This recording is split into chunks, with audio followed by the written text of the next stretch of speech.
mahirap yung puro bangayan eh. Tayo na yung nag-aaway-aaway dito. Kami na hindi na maganda yan. Kung magkakagatan kami dito sa sariling tahanan natin. Well, all speculation, there's no truth to it.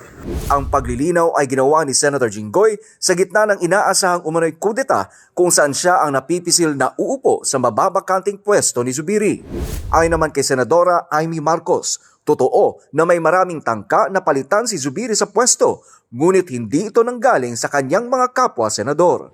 Yeah, maraming ugong. Pero lahat ng ugong galing sa Kongreso, hindi sa Senador. Nakakatawa nga eh. Basta na lang kaya nila yung speaker, pati nila papakialaman yung SP.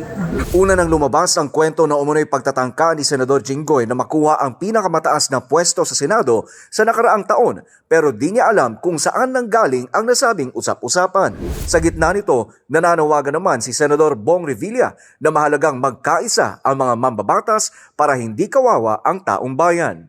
Basta importante ay magtrabaho na lang tayo dito sa Senado at mahirap yung puro bangayan eh. Tayo na yung nag-aaway-aaway dito. Kami na hindi na maganda yan. Kung magkakagatan kami dito sa sariling tahanan natin. Kaya ang panawagan ko, sana magkaisa na lang lahat. Sa kasalukuyang Senado, kailangan ng 13 boto mula sa majority senators para matanggal sa pwesto ang Senate President.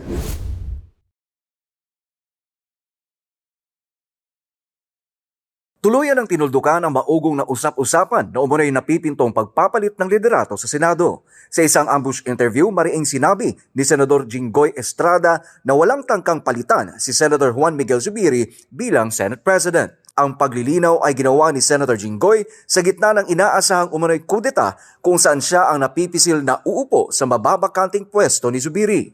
Well, all speculation, there's no truth to it. Una nang lumabas ang kwento na umunoy pagtatangka ni Senador Jinggoy na makuha ang pinakamataas na pwesto sa Senado sa nakaraang taon, pero di niya alam kung saan nanggaling ang nasabing usap-usapan. Ayon naman kay Senadora Amy Marcos, totoo na may maraming tangka na palitan si Zubiri sa pwesto, ngunit hindi ito nanggaling sa kanyang mga kapwa-senador. Yeah, maraming ugong. Pero lahat ng ugong galing sa Kongreso, hindi sa Senador. Nakakatawa nga eh. Basta na lang kaya nila yung speaker, pati nila papakialaman yung SP.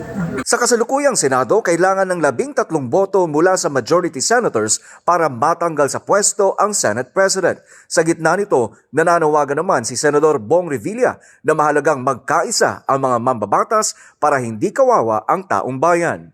Basta importante ay magtrabaho na lang tayo dito sa Senado at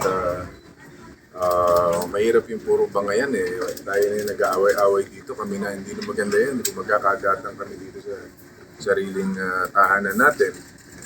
Kaya ang panawagan ko, sana magkaisa na lang lahat.